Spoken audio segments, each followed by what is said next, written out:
నమస్కారాలు. ఎన్డీఏ ప్రభుత్వం ఏర్పడి 50 రోజులు పూర్తయిన సందర్భంగా బాబు పాలన, రాష్ట్ర పురోగతి, వివిధ రంగాల ప్రతినిధులతో సమావేశం ఏర్పడడం జరిగింది.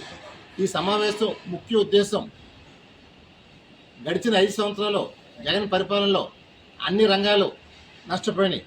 ఏ ఒక రంగం కూడా బాగుందని చెప్పడానికి వీల్లేదు.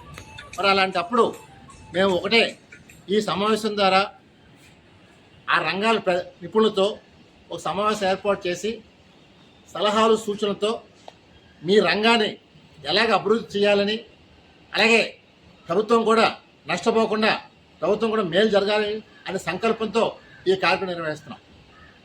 ఈరోజు రాష్ట్రం చాలా క్లిష్ట పరిస్థితిలో ఉంది. అన్ని రంగాలు సర్వనాశనం చేశాడు జగన్మోహన్ రెడ్డి. ఈరోజు చంద్రబాబు నాయుడు ఒక విజనరీ లీడర్, ఈ రాష్ట్రాన్ని కాపాడాలని, అన్ని రంగాలు ముందుకు తీసుకెళ్లాలని ఆయన డే 1 నుంచి శ్రమిస్తానన్నారు. ఇలాగే ఈ రాష్ట్రాన్ని బయటపడాలని మేము ఒకటే కోరుతున్నాం.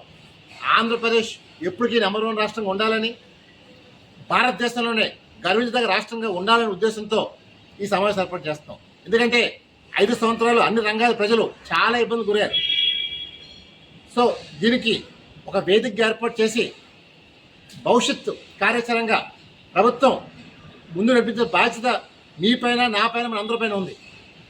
ఇలా ఈ కార్యక్రమానికి అందరినీ పిలిచాను, అన్ని రంగాల ప్రముఖులు పిలిచాను, ప్రజా సంఘాలు పిలిచాను. ఇప్పటికే ఈ కార్యక్రమం పోస్టరు గంటా శ్రీనివాసరావు గారు, వంశీకృష్ణ శ్రీనివాస్ యాదవ్ గారు, వెలగపూడి రామకృష్ణ గారు, పల్లా శ్రీనివాసరావు గారు, విష్ణుకుమార్ రాజు గారు, అలాగే హోమ్ మినిస్టర్ అనిత గారు అందరికీ చూపించడం జరిగింది.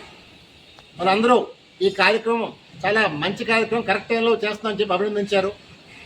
అలా ఈ కార్యక్రమంతో ఆంధ్రప్రదేశ్ రాష్ట్రాన్ని ముందు నడిపించడం కోసం తెలుగు శక్తి ముందుంచి కృషి చేస్తుంది. ఈ కార్యక్రమానికి అందరినీ రమ్మని చెప్పి పిలుస్తున్నాను.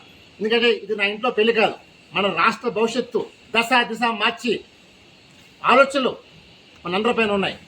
ఈ రాష్ట్రాన్ని చంద్రబాబు నాయుడికి ఒక చేతుల వారు ఉండి ఈ రాష్ట్రాన్ని ముందుకు తీసుకునే బాధ్యత మనందరిపైన ఉంది. నాడు స్వతంత్రం కోసం ఎలాగైతే పోరాడామో బ్రిటిష్ తిరుగుకొట్టాలని, ఇవాళ జగన్మోహన్ రెడ్డి గారిని అదే పందాలో ఓడించి తెలుగు జాతి నిలబెట్టాం. గవర్నమెంట్ కాదు, ఈ రాష్ట్రాన్ని ముందుకు తీసుకునే బాధ్యత మనందరిపైన ఉంది. సో రేపు సమావేశంలో అందరూ రండి.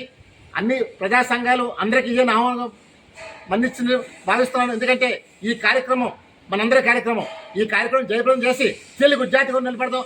ఆంధ్రప్రదేశ్ రాష్ట్ర ప్రజలు నిలబెట్టడం కోసం, చంద్రబాబు వెంట మనందరం ఉన్నామని చెప్పడం కోసం మరొకసారి రుజువు చేసి ఈ రాష్ట్రం కాపాడుకుందాం. జై హింద్.